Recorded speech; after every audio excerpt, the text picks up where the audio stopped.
আসসালামু আলাইকুম। আজ আপনাদেরকে ঈদের স্পেশাল দুধ সেমাই রান্না করে দেখাবো। সেমাই রান্না কিন্তু খুবই সহজ। আমি যেভাবে করে রান্না করছি আপনাদের সাথে সেই রেসিপিটাই শেয়ার করব। একটা প্যানের মধ্যে দিয়ে দিচ্ছি 1.5 টেবিল চামচ পরিমাণ ঘি। এরপর দিয়ে দিব বাদাম কুচি। আমি এখানে 2 রকমের বাদাম কুচি করে কেটে নিয়েছি। এই বাদামগুলো ঘিয়ের সাথে ভেজে নিব। আপনারা চাইলে কিন্তু তেল দিয়েও বাদামটা ভেজে নিতে পারবেন, তবে ঘি দিয়ে ভাজলে সেমাইয়ের রান্নার টেস্টটা ভালো আসে। এবার বাদামগুলো আমি একটা পাত্রে তুলে নিচ্ছি। এবার একই ঘিতে আমি সেমাইগুলো দিয়ে দিচ্ছি, আর এই সেমাইটা আমি একটু ছোট ছোট করে ভেঙে নিয়েছিলাম যাতে করে ভাজতে সুবিধা হয়।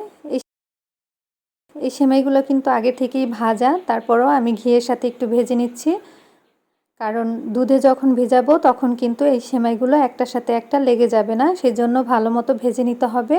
আর চুলার আঁচটা মিডিয়াম লোতে করে ভেজে নিব, নাহলে কিন্তু পুড়ে যাবে। আর পুড়ে গেলে কিন্তু সেমাই রান্নাটা পারফেক্ট হবে না।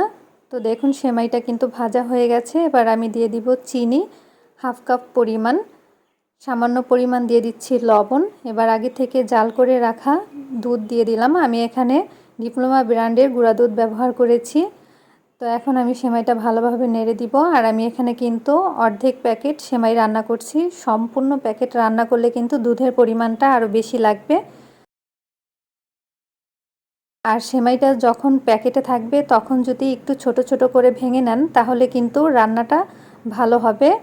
ভেঙে নিলে কিন্তু সেমাইটা নাড়তেও সুবিধা হয়।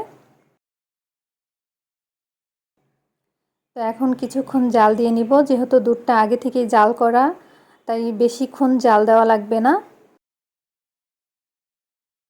সেমাইটা কিন্তু এখন পুরোপুরি সিদ্ধ হয়ে গেছে। আমি এবার চুলাটা বন্ধ করে দিব।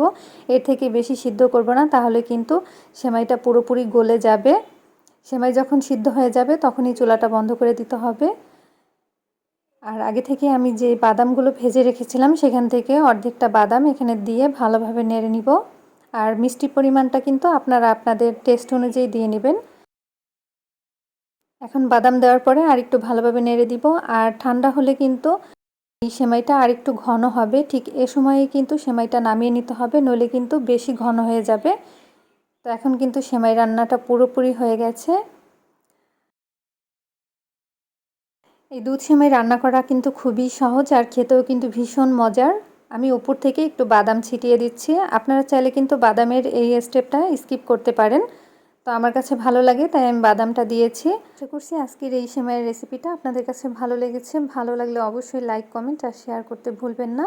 আবার হাজির হব নতুন কোনো রেসিপি নিয়ে। সবাই ভালো থাকবেন, সুস্থ থাকবেন। আল্লাহ হাফেজ।